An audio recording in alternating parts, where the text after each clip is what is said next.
What's up, guys? Let's take all the way back in time in 1940s during World War II, and they encountered this creature. I went back in time and took a Godzillasaurus. No, not really. I went to Anime Jungle. I little took it with my cousin brother, and I finally got this one for $115. It was expensive, so I got a lot of money from the casino, winning casino from last time, like during the last week of winter break. And practically, this figure is amazing.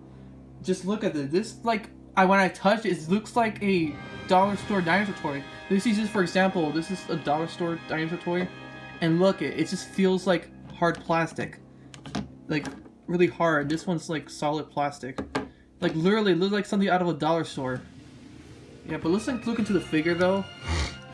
Alright, we get some coloration. We get this gold in his chest and this platinum on his spikes, because basically it's kind of like gray, and this brown Star Wars brown like color to him, because just look how cool he is. And this is basically what Godzillasaurus was before, and what Godzilla was before he was mutated. And basically they did have Godzillasaurus featured in -1. Basically, I asked the guy if he has a Godzillasaur, and he confused with the one from -1. I said the Heisei Godzillasaurus, and there was the Heisei Godzillasaurus, and I finally got him. And it was really cool. And practically though, this one here is a Bandai memorial, if I remember. It came with a memorial. You might have seen this dinosaur toy from Kaiju toy from Vader Tyrannus' film Godzilla vs. King Ghidorah Battle for Earth. Sorry, this focus problem here. There you go. And yes, this is a really cool figure. The articulation on his tail, not really articulated. Arms too, you can move his arms like this. Like he's just saying, I don't give a damn. Like, no chingas, you know what I mean? And this articulated leg is so like stiff sometimes. And just look at his head, you get this really cool Heisei look to him. And yeah, this one's from 1992, if I recall. See, that's what it says, 1992. Let me try to focus it, you can see. There we go. Yeah, you can see his head. Pretty cool figure. And he roars too, and if you notice, he roars like Gamera. So basically, I finally got this one. I'm gonna have to reshoot the reboot of the Invictus series for Godzilla the beginning to use this Godzillasaurus instead of the Allosaurus I used as a Godzillasaurus. So this is my first of the Heisei. I don't know how many Heisei figures I have from Godzilla Heisei figures. I have my first Gamera Heisei figure, which is the 1995 Gamera Revoltech and the Bandai.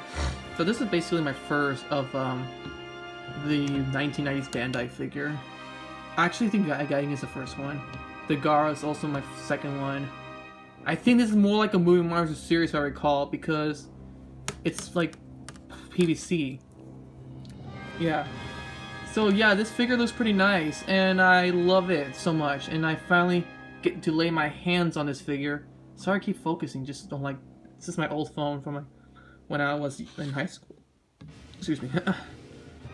So yeah, so pretty cool figure. And we do get his claws too, and his crocodilian scale, and his little spikes before he was mutated. I usually call him the Japanese Megalosaurid, because he's basically like a Megalosaurid. Because he's like a dinosaur. And I thought of making a film for the Seiko series called the Japanese Cretaceous Story, which is basically starring Godzillasaurus. And I would use the fan-made Godzillasaurus roar I made using Alchemista's 57 recycling of the roar of Shrek dinosaur and the Parasaurolophus. I think it was Parasaurolophus from Jurassic Park, if I remember, they used for Shrek. And yeah, it looks pretty cool. Love it too. And yeah, he basically does roar like Gamera and Rodan in the movie, which is crazy too. And you can see here, let me just try to focus here. There you can see it's just in Japanese. If anyone, any subscriber from Japan, read this. If you can see. And Bandai 1992. You can see weather here, yeah. 1992, Japan. So practically though, I'm gonna use this one for to reshoot Godzilla the beginning, because I finally got him. I didn't have him before, so yeah. That's all I'm going to review, so thank you, and subscribe to my official main JP Card Toys dude.